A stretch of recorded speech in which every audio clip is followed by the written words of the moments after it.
욥기 38장. 그때 여호와께서 회오리 바람 가운데서 나타나 욥에게 대답하셨습니다. 알지도 못하면서 말로 이치를 어둡게 하는 사람이 누구냐? 너는 대장부처럼 허리를 묶고 나서라. 내가 네게 물을 테니 내게 대답해 보아라. 내가 땅에 기초를 놓을 때 네가 어디 있었느냐? 아는 게 있으면 말해 보아라. 누가 그 크기를 정했느냐? 네가 아느냐? 또 누가 그 위에 줄을 쳤느냐? 그 단단한 기초는 무엇 위에 세웠느냐? 모퉁이 돌은 누가 놓았느냐? 그때 새벽 별들이 함께 노래하고 모든 천사들이 기뻐 외치지 않았느냐? 바닷물이 모태에서 빠져나오듯 쏟아져 나올 때 누가 문을 닫아서 그것을 막았느냐? 그때 내가 구름을 바다의 옷으로 삼아 짙은 어둠으로 그것을 둘렀고 내가 그것의 한계를 정해 그 문과 빗장을 세우고 너는 이만큼까지만 오고 더는 나오지 말라. 네 도도한 물결이 여기서 멈출 것이다 하지 않았느냐? 네가 아침에게 명령을 내린 적이 있느냐? 새벽에게 그 자리를 알게 해서 그것이 땅끝을 붙잡고 악인을 그 가운데서 흔들어 떨쳐낸 적이 있느냐? 땅이 도장 찍힌 진흙처럼 변하고 만물이 옷처럼 나타났도다. 악인에게서 그 빛이 걷어지며 그 높이 든 발은 부러진다. 네가 바다의 근원에 가본 적이 있느냐? 깊은 물 밑으로 걸어본 적이 있느냐? 죽음의 문이 내게 열린 적이 있느냐? 죽음의 그림자의 문들을 본 적이 있느냐? 땅이 얼마나 드넓은지 깨달은 적이 있느냐? 네가 이 모든 것을 안다면 말해보아라. 빛의 근원지로 가는 길이 어디냐? 어둠이 있는 자리는 어디냐? 네가 그것들을 제자리로 데려갈 수 있느냐? 그것들의 집으로 가는 길을 아느냐?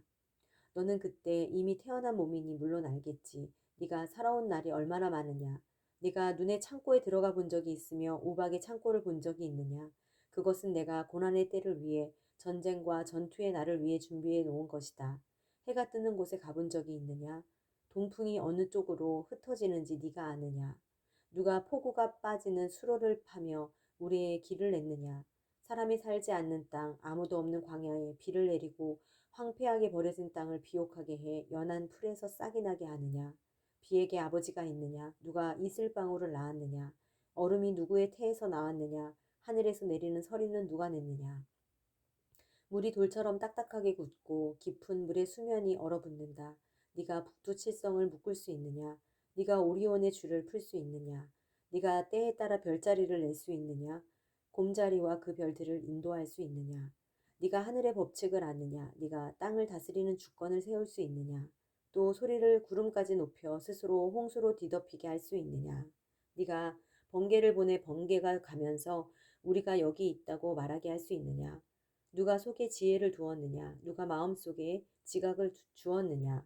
누가 지혜롭게도 구름을 셀 수 있느냐? 누가 하늘의 물병들을 쏟을 수 있느냐? 티끌이 뭉쳐서 진흙이 되고 그 덩어리들이 달라붙게 할 수 있느냐? 네가 사자를 위해 먹이를 사냥하겠느냐? 배고픈 어린 사자를 배부르게 하겠느냐? 그것들이 굴에 웅크리고 있고 덤불 속에 숨어 기다리고 있을 때 그렇게 하겠느냐? 까마귀 새끼들이 하나님께 부르짖고 먹이가 없어 돌아다닐 때 누가 그 까마귀를 위해 먹이를 주겠느냐? 39장.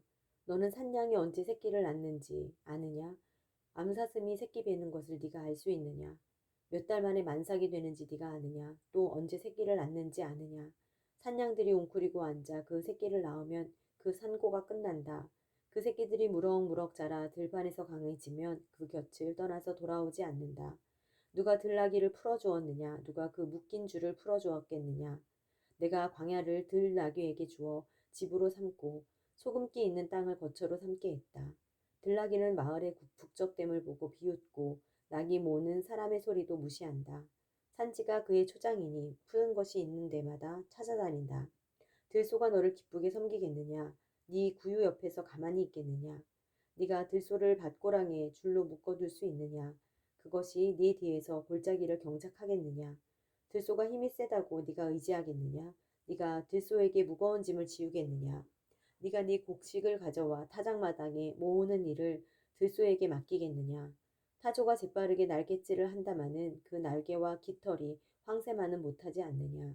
타조는 그 알들을 땅에 낳고 흙 속에서 따뜻하게 되도록 내버려두고 누가 발로 밟든 들짐승이 깨뜨리든 상관않고 잊어버린다. 타조는 자기 새끼가 제 것이 아닌 듯 신경 쓰지 않는다. 산고가 헛수고가 되는 것쯤은 두려워하지 않는다. 이는 나 하나님이 타조에게서 지혜를 없애고 지각을 주지 않았기 때문이다.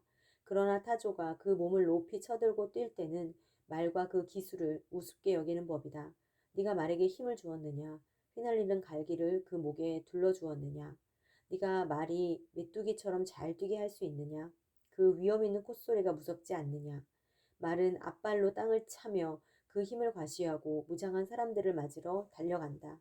말은 두려움을 비웃고 무서움을 모르며 칼을 보아도 뒤를 보이지 않으니 화살통과 번쩍이는 창과 단창이 그 앞에서 흔들려도 말은 힘차게 무섭도록 한다름에 내달리고 나팔 소리도 개의치 않는다.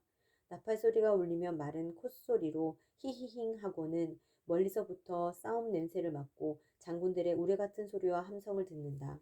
매가 떠올라서 남쪽으로 그 날개를 뻗고 나는 것이 네 지혜로 인한 것이냐? 독수리가 하늘로 날아오르고 높은 곳에 그 둥지를 만드는 것이 네 명령으로 인한 것이냐? 독수리는 바위에 살고 바위 틈과 든든한 장소에 있으면서 거기에서 먹이를 찾되 그 눈은 멀리서도 먹이를 볼 수 있다. 그 새끼들도 피를 빨아 먹으니 주검이 있는 곳에는 독수리가 있다. 40장 여호와께서 또 욥에게 말씀하셨습니다. 전능자와 싸운다고 그를 가르치겠느냐? 하나님을 나무라는 사람아 대답해 보아라. 그러자 욥이 여호와께 대답했습니다. 보십시오. 저는 보잘것없는 사람입니다. 제가 어떻게 주께 대답하겠습니까? 손으로 입을 막을 뿐입니다.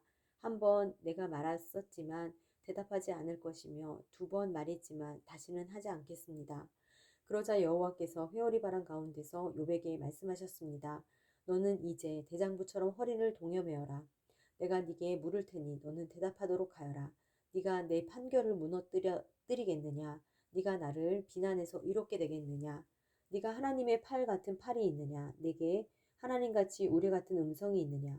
그렇다면 영광과 위엄으로 자신을 장식하고 존귀와 아름다움으로 옷 입으라. 내 극에 달한 분노를 쏟아내고 교만한 사람을 보고 그를 낮추어라. 교만한 사람을 다 눈여겨보아 그를 낮추고 악인은 그 서 있는 곳에서 밟아버려라. 그들을 모두 한꺼번에 흙먼지 속에 묻어 버리고 그 얼굴들을 몰래 쌈에 두어라. 그때가 되면 내 오른손이 너를 구원할 수 있음을 내가 직접 인정할 것이다. 소처럼 풀을 먹는 베헤못을 보아라. 내가 너를 지었듯이 그것도 지었다. 보아라. 그 힘은 허리에 있고 그 강함은 배의 근육에 있다. 꼬리는 백향목처럼 흔들리고 돌 같은 허벅지 힘줄은 서로 연결돼 있으며 빠른 뼈들은 노스로 된 관 같고 뼈대는 철 빗장 같다. 그것은 하나님의 피조물 가운데 제일 가는 것이어서 그것을 지은 이가 칼을 쥐고 있었고 모든 들짐승들이 노는 그 산들이 그것을 위해서 먹을 것을 내느니라.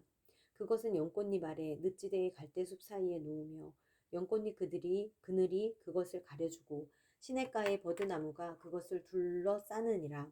보아라. 강물이 넘쳐도 놀라지 않으며 요단 강물이 불어서 입에 차도 태어나도다. 그것이 보고 있을 때 누가 그것을 잡아 갈고리로 그 코를 꿰 수 있느냐.